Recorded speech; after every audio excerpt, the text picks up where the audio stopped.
Después de varias semanas profundizando en el carácter de Dios por medio del estudio del libro de Jonás, me ha parecido apropiado en un día como hoy, en el que de alguna manera damos inicio a un nuevo curso como congregación, tratar un tema que siempre está vigente, un tema que no se pasa, un tema que no se agota, particularmente ante la continua llegada, aunque sea poco a poco, de personas en medio nuestra. Y este tema tiene que ver con la relación del creyente y la iglesia local. La implicación del creyente con la iglesia local. Y para ello os invito a abrir vuestras Biblias en Primera de Tesalonicenses, capítulo 5. Primera de Tesalonicenses 5, versículos 14 y 15. En este texto encontramos 5 responsabilidades de todos los creyentes para con sus hermanos.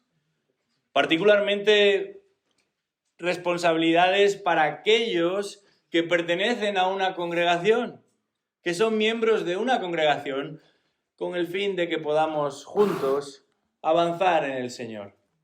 Vamos a leer este texto, Primera de Tesalonicenses 5, versículo 14. Dice así la palabra de Dios: y os exhortamos, hermanos, a que amonestéis a los indisciplinados, animéis a los desalentados, sostengáis a los débiles y seáis pacientes con todos. Mirad que ninguno devuelva a otro mal por mal, sino procurad siempre lo bueno los unos para con los otros y para con todos. Hasta aquí nuestra lectura en esta mañana. Hace justamente 304 años se publicó la que muchos consideran la primera novela escrita al estilo más actual en lengua inglesa. Le pusieron por título el nombre de su protagonista, Robinson Crusoe. Con el tiempo ha sido llevada al cine y muchos de los presentes a lo mejor habéis visto alguna de esas películas. En esencia, este hombre en primera persona cuenta la historia de cómo, tras escapar de unos piratas, termina en una isla solo y desesperado. Y su intención no es otra que la de escapar de allí, ya no de los piratas, sino de la soledad, y regresar allá donde está su gente. Así que una y otra vez notamos en la experiencia de este hombre que lucha con la angustia de sentirse apartado de todos los demás, y sin duda notamos que no se adapta a encontrarse solo. En el cristianismo contemporáneo observamos justamente lo contrario. Cada vez es más frecuente escuchar de personas que dicen ser creyentes, pero que no se congregan en ninguna parte, que dicen ser del Señor, que dicen tener celo y pasión por el Señor, pero que viven su fe de manera individual, privada. Y esa vieja cita, yo creo en Dios, pero no creo en la iglesia, es también cada vez más frecuente escucharla entre personas que se mueven en el ámbito evangélico o protestante. Sin embargo, en esta mañana vamos a confirmar cómo en la Escritura no existe esa separación, esa división, esa dicotomía entre, por un lado, la fe de uno y, por otro lado, la iglesia, como si fuesen realidades diferentes. En el cristianismo no hay lugar para Robinson Crusoe. No puede haberlo. Dios salva a individuos y los incorpora a su iglesia. Y desde ese momento uno pasa de pensar en términos individuales a formar parte de un cuerpo. Y el yo ya no se entiende sin el nosotros. Uno deja de ser un ente suelto que se mueve aquí y allá para convertirse en parte de algo mucho más grande. Cada creyente es miembro del cuerpo de Cristo.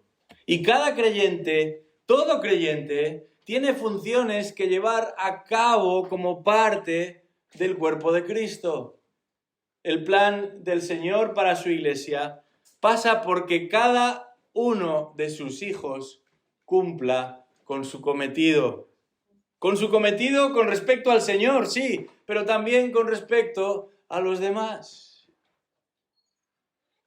Estamos cumpliendo con lo que Dios espera de nosotros cuando planteamos nuestra vida cristiana en estos términos. Estamos siendo obedientes a la voluntad de Dios y nos beneficiamos nosotros y otros y crecemos nosotros y otros y somos edificados nosotros y otros cuando entendemos la vida cristiana de esta manera. Solamente hemos leído 2 versículos que son los que van a ocupar nuestra atención en esta mañana. Pero entre los versículos 12 y 22 desde capítulo 5 de Primera de Tesalonicenses, notamos una serie de instrucciones para la iglesia que van a cubrir hasta 3 niveles posibles de relación entre los miembros de una congregación. En los versículos 12 y 13 el apóstol va a hablar de la relación de la congregación con respecto a los ancianos. En los versículos 14 y 15, el texto nos presenta la relación de la congregación los unos para con los otros. Y los versículos del 16 al 18 nos va a señalar cuál ha de ser el ámbito y la manera de relacionarse en lo privado del corazón de cada uno. Nosotros vamos a estar centrándonos en esta mañana, en esta segunda parte, la relación de los creyentes los unos con otros en el contexto de una congregación local. Pablo escribe junto con sus colaboradores y se dirigen a esta iglesia con una serie de instrucciones que tienen como destinatario a todo el cuerpo de Cristo, incluidos nosotros hoy. Y es que el texto que tenemos aquí no se dirige solamente a los ancianos, a los pastores, a una serie de líderes. Su tarea ya ha quedado bien definida en los versículos 12 y 13. Y sin embargo, no podemos obviar que su tarea, la de los pastores, la de los ancianos, es fundamental. Particularmente en lo que tiene que ver con enseñar. Y tristemente muchas de las iglesias a nuestro alrededor adolecen, padecen, decrecen. Precisamente porque carecen de un liderazgo espiritual. Bien porque directamente no hay pastores, o bien porque no están siendo diligentes los que se presentan como tales. No están siendo obedientes. Por eso resulta fundamental y esencial para la salud espiritual de la congregación el que existan hombres en medio de ella que trabajen con diligencia, personas que enseñan, instruyen, explican la palabra de Dios con reverencia. Pero una vez que esto sucede, y ese es el principio del que Pablo ya ha hablado aquí, hay algo más. Porque la labor de ciertas personas en la iglesia no es la totalidad de la iglesia. No es todo lo que la iglesia ha sido llamada a hacer. La predicación y la enseñanza son fundamentales. Las reuniones generales son imprescindibles, pero ese es solamente el principio. La vida de la iglesia no termina ahí. Las responsabilidades para con la iglesia como conjunto no terminan en esas 2 o 3 o a lo sumo 4 horas de enseñanza que podemos experimentar a lo largo de la semana, sino que comienzan ahí. Hemos leído solamente 2 versículos y los volveremos a leer, pero en esta carta de Primera de Tesalonicenses hay 20 mandatos en total, 20 imperativos. Y de esos 20 mandatos que encontramos en la epístola, 19 están en este capítulo 5. Te animo a que leas este breve libro en algún momento y comprobarás cómo Pablo va a dar un salto de la explicación a la exhortación. Ha pasado de exponer verdades que han de regir la mente y el corazón de la iglesia a dar una instrucción específica de cómo vivir a la luz de esas verdades. Y esa transición resulta fundamental. Conocer y profundizar en lo que Dios revela en su palabra, en la doctrina, es esencial, lo necesitamos. Y Pablo ha dedicado a esto 4/5 partes de su carta. Necesitamos conocer la verdad y entender la verdad y defender la verdad, pero finalmente necesitamos vivir a la luz de esa verdad. Porque la Iglesia nunca es menos que aquello que afirma y cree, pero es mucho más que una declaración doctrinal. Es mucho más que una declaración de fe, que una base de fe. La Iglesia es la suma de los redimidos, es el conjunto de aquellas personas que está siendo progresivamente transformado, santificado, restaurado a la imagen de Cristo. Y esto comienza, dice Pablo, con el cuidado de aquellos que han de dirigir y presidir en el Señor, pero también con el cuidado que tiene el rebaño por medio de los hermanos que se preocupan los unos por los otros. Este es el mismo planteamiento que nos encontramos en alguna de las otras epístolas del Nuevo Testamento. Por ejemplo, en el capítulo 4 del libro a los Efesios. Vamos a ir por un momento a ese texto porque nos vamos a dar cuenta de que el patrón es el mismo. Efesios 4, comenzando en el versículo 11. Pocos pasajes en la Biblia son tan importantes para que entendamos qué lugar tiene la Iglesia en la vida del cristiano. Algunos piensan, bueno, he conocido a Jesús, ya sé que me ha perdonado y tengo una esperanza de un día estar en el cielo. Y eso es maravilloso. Pero si dejamos fuera de la ecuación a la Iglesia de Cristo, tenemos un gran problema. Porque es precisamente para lo cual te ha salvado el Señor si realmente eres de Él. Para incorporarte a su Iglesia. Y al incorporarte a su Iglesia, te incorpora también a su propósito y a su plan. Vamos a leer comenzando en el versículo 11 de Efesios capítulo 4.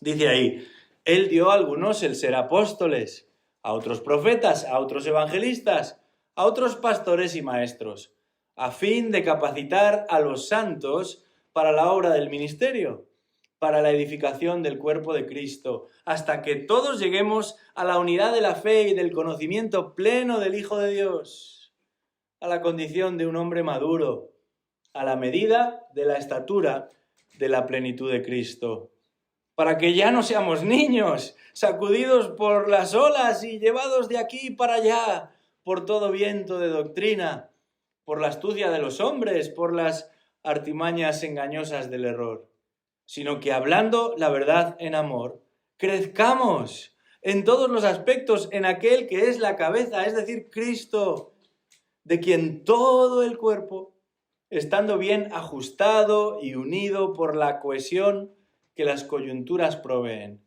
conforme al funcionamiento adecuado de cada miembro, produce el crecimiento del cuerpo para su propia edificación en amor. El diseño de Dios para con su Iglesia es claro. Teniendo como fundamento la instrucción, somos llamados a la acción.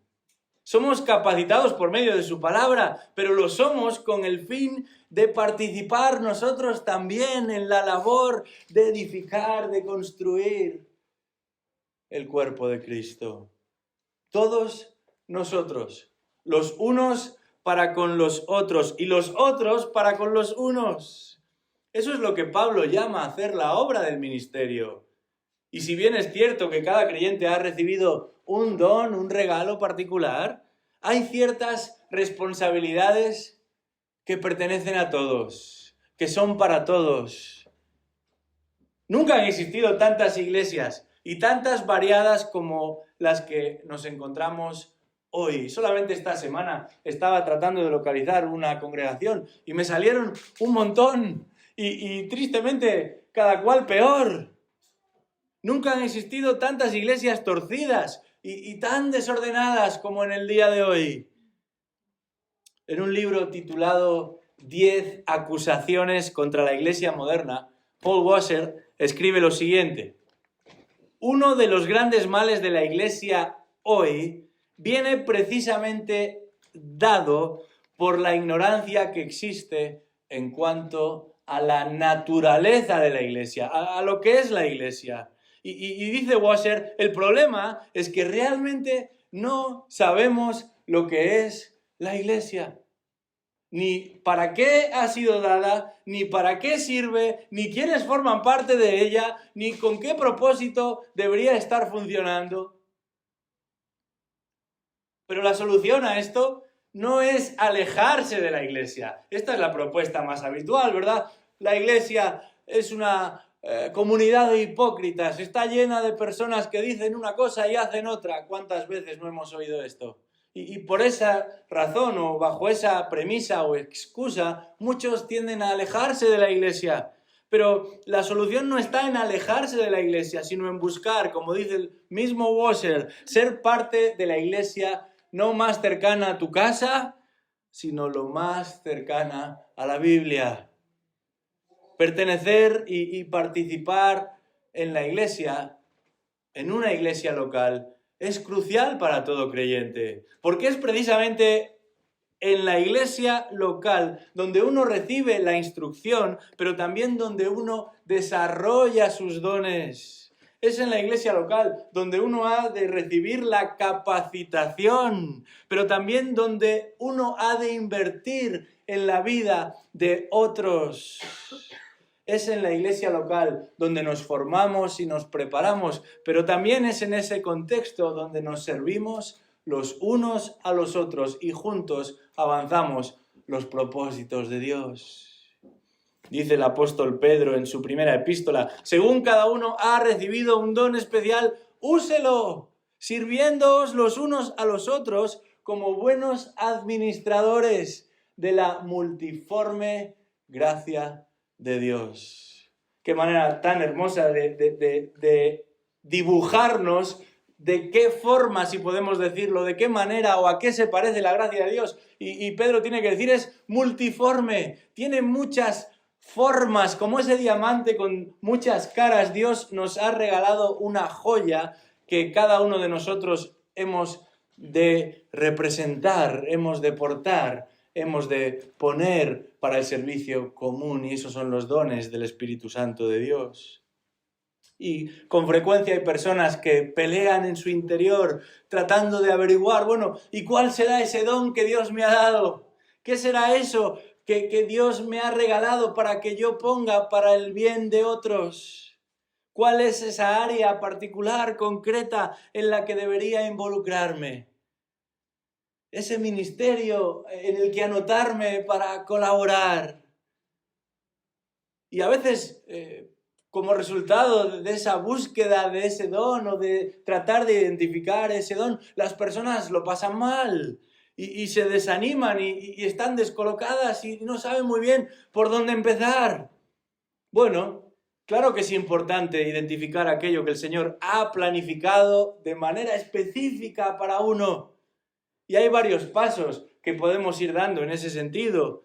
Pero el Nuevo Testamento nos presenta un buen número de encargos, un buen número de tareas específicas a las que todos estamos llamados. Y que deberían ocupar nuestro interés desde el minuto cero en el que llegamos a ser parte de una iglesia local. Sin importar cuál es mi don, eso ya lo iremos viendo. Exactamente, el Nuevo Testamento nos presenta 26 mandatos específicos para que cada creyente lleve a cabo con los otros miembros de la iglesia. 26. Y si estuviéramos en el siglo XVII o XVIII, veríamos los 26 en el día de hoy. Pero parece que con el tiempo nos hemos ido relajando y un sermón con más de 4 o 5 puntos comienza a ser un poquito indigesto para algunos. No es mi intención ver los 26 en esta mañana, solamente los 5 que encontramos en nuestro texto. Empecemos por ahí. 5 responsabilidades de todos los miembros de una iglesia local para con sus hermanos, con el fin de que podamos avanzar en el Señor. Vamos a leer de nuevo nuestro texto, porque a algunos ya se les ha olvidado de qué estábamos hablando aquí. Primera de Tesalonicenses 5, versículo 14. Dice así la palabra de Dios. Versículo 14 de primera, ya me había ido yo a segunda de Tesalonicenses. Primera de Tesalonicenses 5, 14. Y os exhortamos, hermanos, a que amonestéis a los indisciplinados, animéis a los desalentados, sostengáis a los débiles y seáis pacientes con todos. Mirad que ninguno devuelva a otro mal por mal, sino procurad siempre lo bueno, los unos para con los otros y para con todos. Pablo dice en el versículo 14, os exhortamos. No se trata de una sugerencia ni de un buen deseo. Con esta expresión tan enfática, os exhortamos, introduce estos 5 mandatos, estas 5 responsabilidades que encontramos en estos 2 versículos. Pablo y sus compañeros de ministerio, que son quienes escriben, conocen muy bien a estos hermanos de Tesalónica y sabían que lo que están a punto de pedir de ellos no iba a surgir naturalmente. Amaban a estos hermanos, querían su bien, reconocían su labor, pero el bien y el buen hacer pasa por ser obedientes a las demandas de Dios. No podemos ser negligentes con esto, no podemos ser descuidados con esto. No estamos en disposición de escoger, esto me gusta y esto no me gusta, esta parte me parece bien y esto mejor que lo hagan los demás.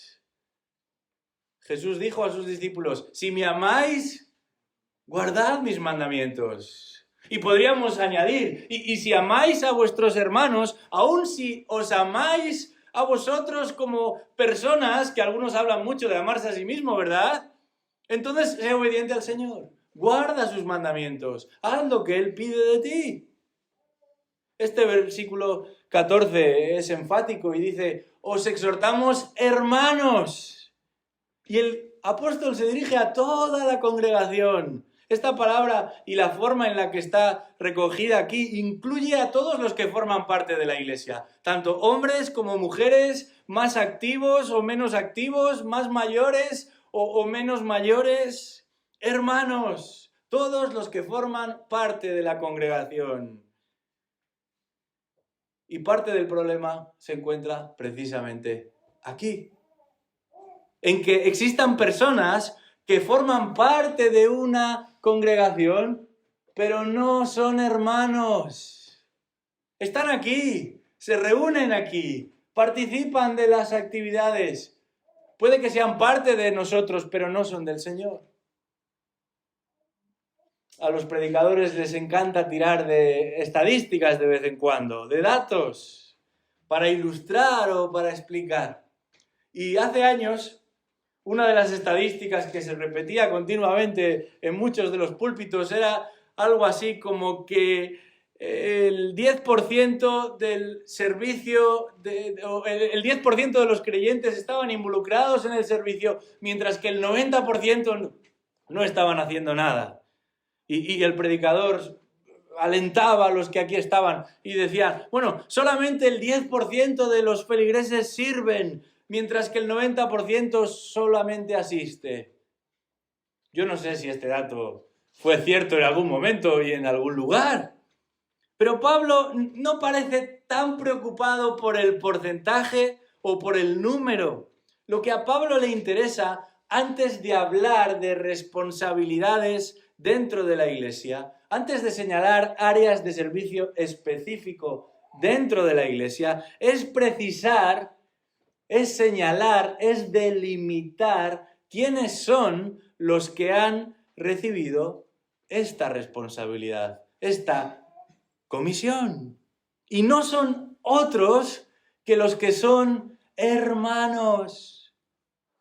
Claro que cualquiera es bienvenido a asistir a la reunión, pero son los creyentes en Cristo los que forman y los que conforman la iglesia de Cristo. La pregunta para ti en esta mañana es la siguiente. ¿Eres tú uno de ellos? No si asistes, no si quieres ayudar, no si te gusta venir a las reuniones o a las actividades. ¿Has sido perdonado de tus pecados? ¿Has reconocido tu indignidad delante de Dios? ¿Le has pedido perdón? ¿Te has arrepentido? ¿Y has confiado en Cristo como único y suficiente Salvador? ¿Tienes la confianza plena de que un día, cuando estés en la presencia de Dios, vas a ser bienvenido? No por lo que has hecho o por lo que has dejado de hacer, sino por lo que Cristo ha ganado para ti en la cruz del Calvario. Fue Él quien recibió el castigo que nosotros merecíamos. Fue Él quien derramó su sangre. Fue Él quien vio como Dios mismo desató sobre Él toda su ira, tratándolo como al peor de los pecadores, para que nosotros, los peores entre los pecadores, fuésemos reconciliados con Dios. Si esa es tu experiencia, si has recibido perdón, si has visto cómo Dios ha regalado esa salvación a alguien como tú, si has dejado atrás tu vieja manera de vivir y te has abrazado a Cristo y le sigues y le obedeces y tratas de ser más parecido a Él cada día, entonces esta es una de las marcas de la Escritura en las que nos encontramos con la responsabilidad del creyente para con su Señor y para con su Iglesia. Si la respuesta es sí, si eres uno de esos que pueden llamarse hermanos porque Dios los ha adoptado por medio de Cristo, entonces este texto es para ti. Y a la luz de lo que Cristo ha hecho en favor de los suyos, en favor tuyo si eres de Él, somos impulsados y desafiados y movidos a responder. Tú también. Pero no simplemente con una espiritualidad ambigua o borrosa, difícil de medir, difícil de situar o de concretar, sino claramente delimitado por lo que este texto nos enseña. Un llamado a la comunión, al cuidado, al compromiso con todos aquellos que han experimentado lo mismo que tú, el perdón, la salvación en Cristo Jesús. De manera que uno ya no plantea su vida como la de una isla, sino como parte de una misma realidad vital, de un mismo cuerpo, un cuerpo entendido no de manera abstracta, como cuando hablamos del conjunto de los españoles o de la ciudadanía o de la población mundial. No, el creyente genuino, todo creyente genuino ha de formar parte de una manifestación concreta como lo es una iglesia local, específica, delimitada, porque es a través de ella, en ella y por medio de ella que confirmamos y respondemos a lo que Cristo ha hecho por nosotros. Y lo hacemos para nuestro bien y para el bien de los demás, por el bien del otro y para el bien del otro, pero sobre todo para la gloria de Dios. Alguien ha dicho, en este texto encontramos 5 categorías de creyentes problemáticos que hacen que el crecimiento espiritual se retarde. Bueno, en un sentido, eso va a suceder si no respondemos adecuadamente a lo que Dios espera de nosotros. ¿Y qué espera Dios de nosotros? Que nos metamos en el barro. Nuestro pasaje habla de involucrarnos con desconectados, con desalentados, con débiles. Y sin duda, si no lo hacemos, eso va a ir cada vez en peor. El llamado del texto es acercarse no solamente a los guapos o a los que nos caen bien. Tenemos un compromiso para con todos, sin importar el momento en el que nos encontremos. Si eres del Señor y le perteneces a Él, como dice el apóstol en el capítulo 11 de Romanos, si tú eres parte de aquellos a los que el Señor ha llamado y su llamado es irrevocable, no se puede dar marcha atrás, nos damos cuenta de que hemos de avanzar y proveer la ayuda necesaria para que otros también lo hagan. Porque cuantos más inmaduros sean los creyentes de una congregación, más inmadura será la congregación. Cuanto más obstinados, cuanto más duros y rebeldes sean los creyentes en una congregación, más dura, obstinada y rebelde será la congregación. Y es que lo que son los miembros de la iglesia, eso es la iglesia.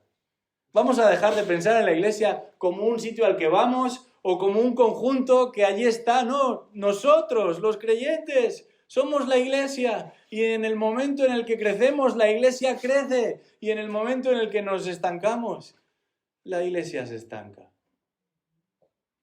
¿Cuáles son estas responsabilidades que van a impedir que nos estanquemos y van a ayudar a que la iglesia crezca? Bueno, la primera de ellas la encontramos en el versículo 14 y no es otra cosa que la de amonestar. Vamos a leer ese versículo 14. Dice, os exhortamos, hermanos, a que amonestéis a los indisciplinados. Esta palabra no nos gusta mucho, ¿verdad? A nadie le gusta que lo corrijan. Pero la palabra amonestar tiene que ver más bien con aconsejar a alguien a que deje de hacer algo en concreto. Este es el significado de esta palabra. Aconsejar a alguien para que cambie la actitud que está manifestando. ¿A quiénes debemos amonestar? La Biblia de las Américas dice a los indisciplinados. La Reina Valera dice a los ociosos.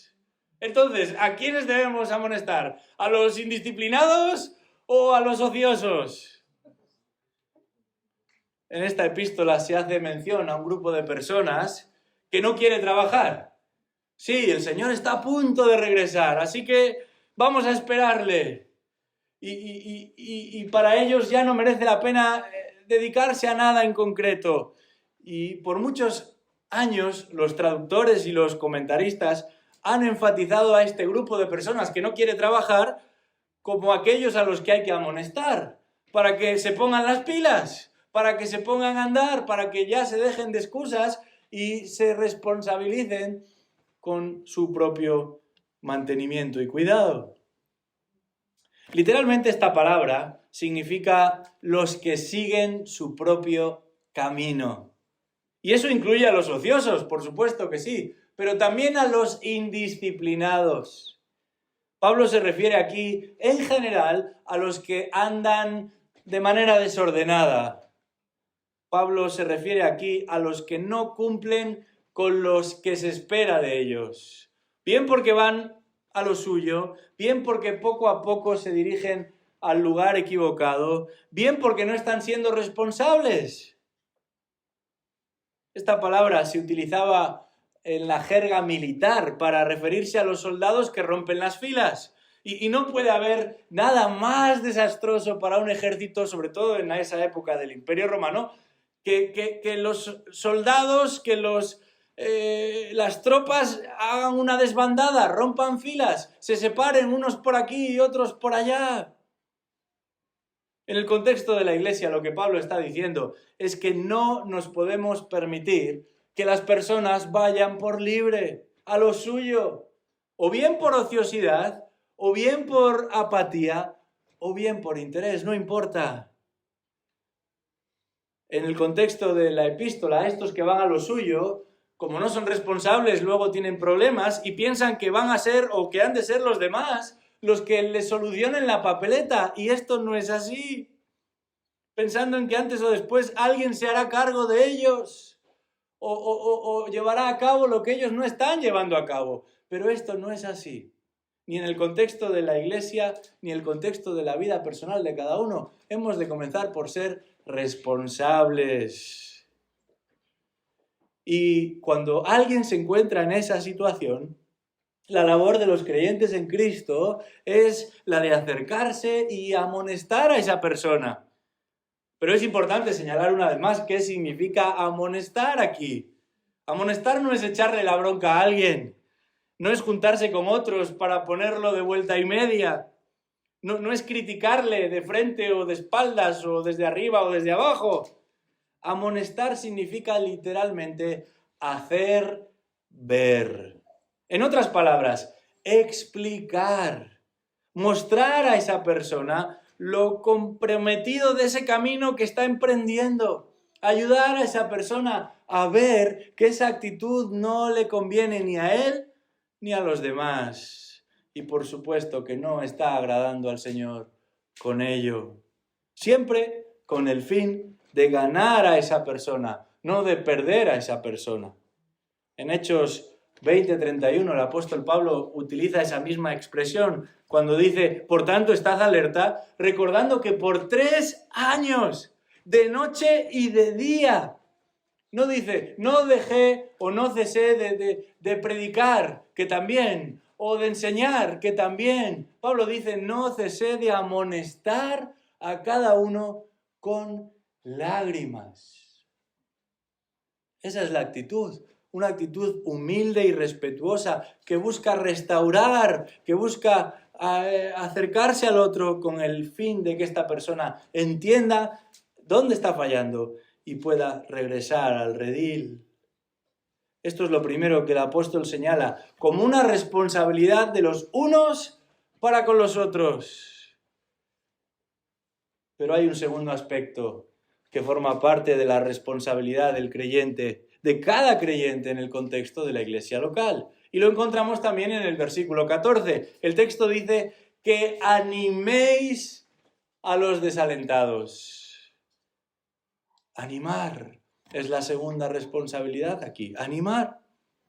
Es verdad, hay personas que por carácter ya son muy animosas. No necesitan que nadie les empuje, casi al revés, hay que sujetarlos, porque rápidamente se ofrecen voluntarios. No importa de lo que se trata, siempre están dispuestos. Y casi hay que pedirles, como hacemos con los niños cuando están en un juego, que dejen participar a los demás. Pero ese no es siempre el caso. En este pasaje, Pablo nos exhorta a acercarnos a aquellos que están desanimados. Por algo puntual, quizás, que ha sucedido en su vida o por falta de dirección. En el versículo 18 del capítulo anterior encontramos cuál ha de ser nuestro interés al animarlos. Dice ahí, consolaos los unos a los otros. En el contexto inmediato de esta epístola se ha venido hablando de hermanos que han perdido a seres queridos, pero también de hermanos que titubean o que vacilan con respecto a ciertas verdades. Ya sea una situación que trae tristeza y sufrimiento, o ya sean las dudas o el desconcierto ante las luchas del día a día. Hemos de animar a los hermanos. Pero ¿cuál es el problema de esto? Bueno, si tu vida de iglesia se limita a venir encima de la hora y a salir corriendo antes de la oración final, difícilmente experimentarás este tipo de apoyo. Y difícilmente podrás tampoco brindarlo a otros. Qué bueno sería aprovechar los momentos que tenemos como congregación, antes y particularmente después de cada reunión. Ese es, entre otras razones, el propósito de tener un tiempo de café al terminar. No simplemente comer o beber o comentar el partido del día anterior, sino interesarnos y que se interesen también por nuestro caminar con Cristo. Animarnos y ser animado también por otros. Y una buena manera de hacerlo es el orar los unos por los otros. El apuntar en un cuaderno o en el teléfono las necesidades particulares y orar por ello. ¿Cuál fue la última vez o cuándo fue la última vez que te acercaste a un hermano aquí y le dijiste, hermano, ¿cómo puedo orar por ti? ¿Cómo puedo animarte? ¿Cómo puedo ayudarte? No eso ya de cómo estás o cómo va todo, porque la respuesta ya la conocemos bien, muy bien. ¿Y tú? Todo va muy bien. Nuestras vidas son maravillosas. Sino cómo puedo orar por ti.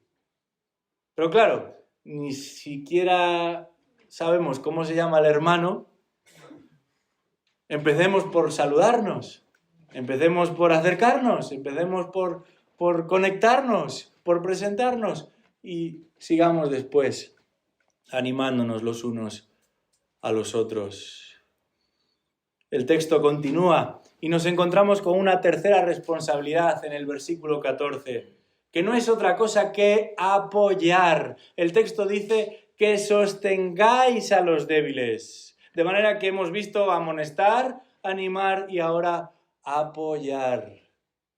Sostengáis a los débiles. Literalmente significa pegarse a algo o a alguien. No pegarle a algo o a alguien, sino pegarse a algo, acercarse a algo o a alguien, con el fin de sostenerlo. Como un poste al que se ata un arbolito para que no se rompa, para que no crezca torcido. En este caso se habla de hacer lo propio con los débiles. A los niños en general les encanta hacerse los mayores. A los mayores les encanta pasar por más jóvenes, pero a los niños les gusta hacerse los mayores. Y en su pensamiento hacerse los mayores tiene que ver con hacerse los fuertes, con enseñar músculo, con sacar músculo. El pequeño de nuestros hijos tiene un brazo así, más fino que una anguila, pero enseguida intenta sacar músculo, enseñar músculo. Y en este texto, cuando se habla de sostener a los débiles, no se refiere a un determinado grupo de personas que carecen de musculatura, que están faltos de fuerza física y haya que ayudarlos a moverlos o a trasladarlos. Se refiere a un determinado grupo de personas que carecen de entendimiento, que están faltos de la comprensión necesaria para enfrentar luchas, para enfrentar la tentación. Y tanto la lucha como la tentación forma parte de nuestra realidad como cristianos. El problema es que muchas veces no disponemos de los recursos o no los hemos adquirido todavía. El cristiano no es débil o inmaduro porque enfrenta tentación, sino porque no la enfrenta con todas las herramientas que Dios pone a nuestro alcance en Cristo. En esta epístola, el apóstol ha advertido a los hermanos de dos problemáticas concretas que los tesalonicenses estaban enfrentando y no difieren demasiado de las que podemos enfrentar nosotros también hoy. Por un lado, algunos estaban sufriendo oposición y rechazo por falta de empatía, pero también de entendimiento de vecinos y familiares. En el capítulo 3 de esta epístola, el apóstol dice que ha tenido que enviar a Timoteo porque está preocupado por lo que está sucediendo con los creyentes allí. Y lo ha hecho para fortalecerles y alentarles respecto a su fe, a fin de que nadie se inquiete, porque nosotros mismos sabéis, dice Pablo, que para esto hemos sido destinados. Porque en verdad, cuando estábamos con vosotros, os predecíamos que íbamos a sufrir aflicción, y así ha acontecido, como sabéis. Pablo está sufriendo aflicción, los tesalonicenses están sufriendo aflicción. Todo creyente, en una medida o en otra, va a tener que experimentar aflicción.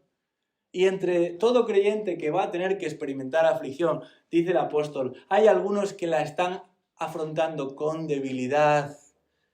Aunque han sido advertidos de que algo parecido iba a suceder, algunas personas en la congregación están más afectadas que otras y están siendo debilitadas en su fe por causa de la aflicción.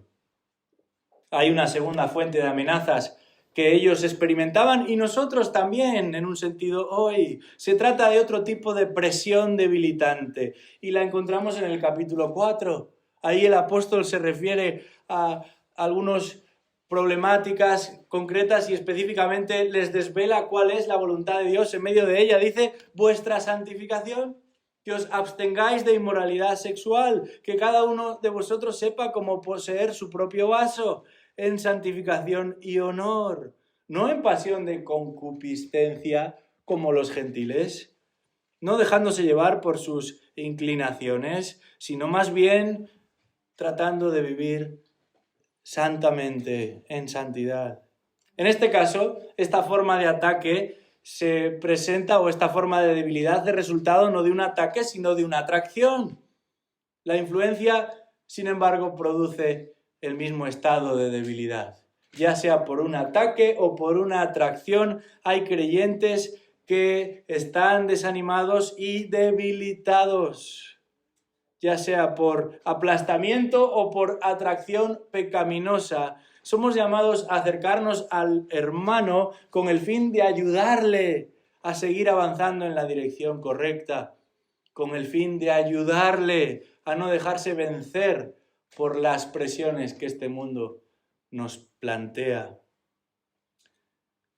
Pero esto, una vez más, supone cierto grado de cercanía, tanto como para estar al tanto de sus luchas, tanto como el poste lo está del arbolito, tanto como la muleta lo está de la pierna.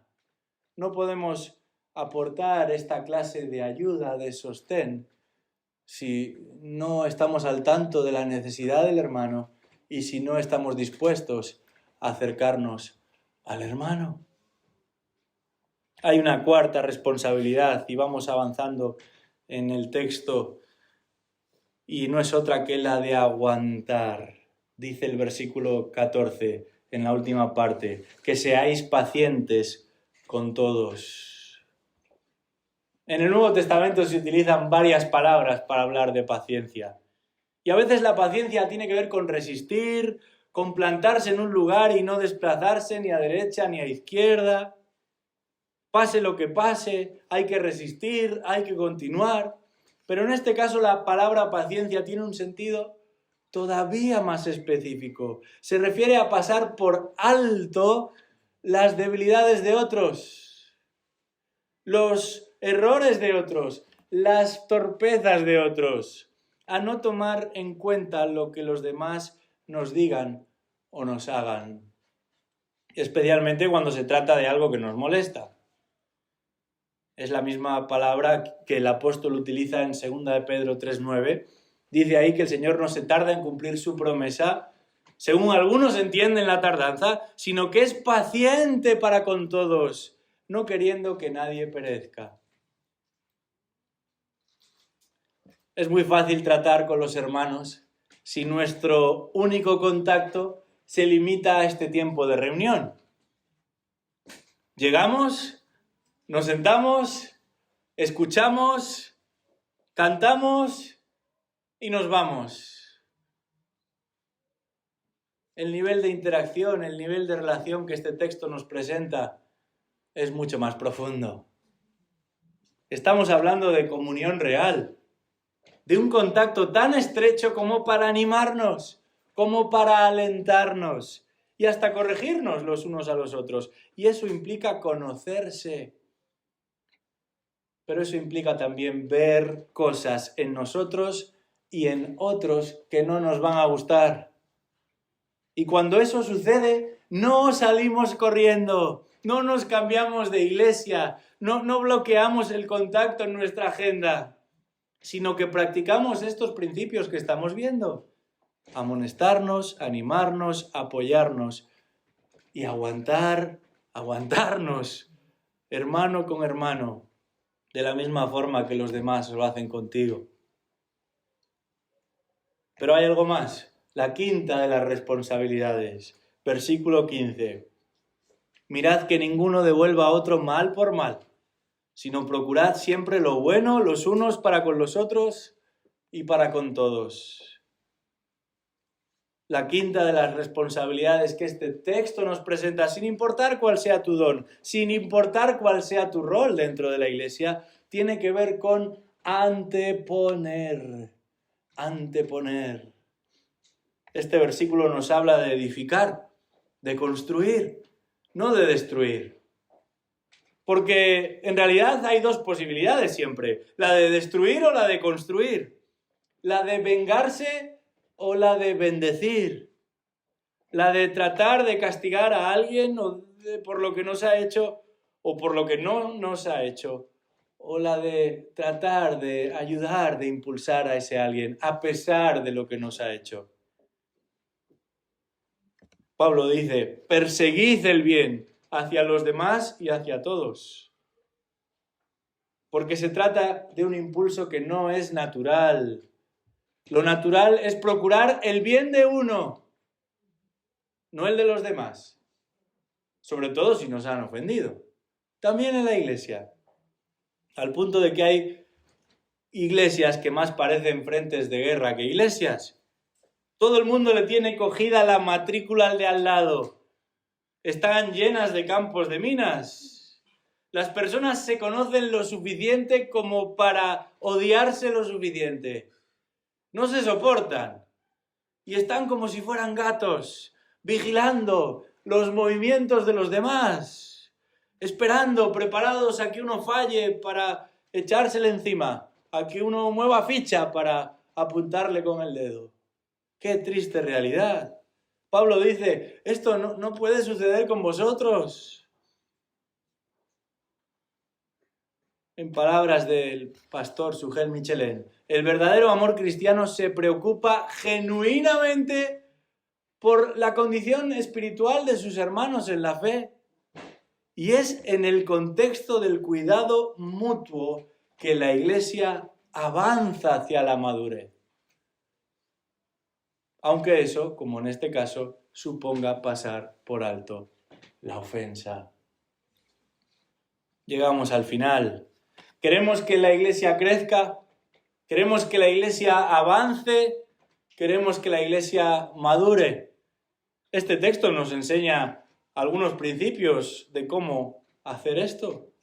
Pero para que avancemos todos, debemos avanzar cada uno de nosotros.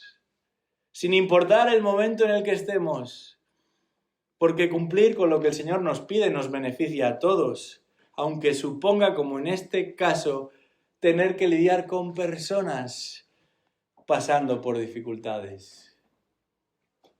Todas estas responsabilidades tienen algo en común. Nos confirman que la Iglesia no puede ser vivida desde la distancia. No admite un formato virtual.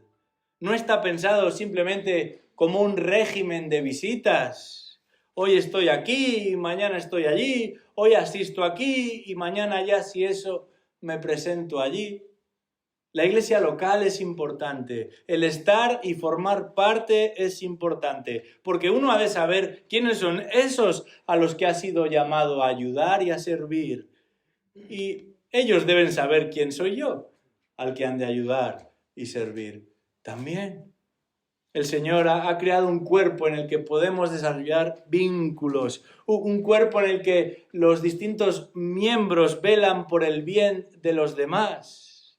Porque si a mi hermano le va bien, a mí me va bien. Y si tú y yo crecemos, la iglesia crece también. ¿Quieres saber cuánto amas al Señor? ¿Quieres saber cuál es realmente tu devoción por Cristo? Entonces mide cuánto amas lo que Cristo ama, que es su iglesia. Entonces mide cuál es tu conexión con su iglesia. Y tu conexión con la iglesia es tu conexión con aquellos que forman parte de la iglesia. No te conformes con venir. Sé parte de lo que Dios está haciendo en este lugar. De la misma manera que un pez se siente cómodo en el agua y un pájaro voleteando por el cielo. Si eres del Señor, nada te resultará más beneficioso y te reportará más gozo que ponerte a su servicio. Y aquí, y ahora, y en este momento de la historia, de tu historia, de nuestra historia, Dios te está dando la oportunidad de involucrarte en una obra preciosa, como lo es el establecimiento de una nueva congregación local. No desaproveches este privilegio, porque un día habrás de rendir cuentas por lo que has hecho, por dónde lo has hecho, por quién lo has hecho y por qué lo has hecho. Que el Señor nos ayude y nos permita servirle porque lo hacemos para su gloria. Vamos a orar.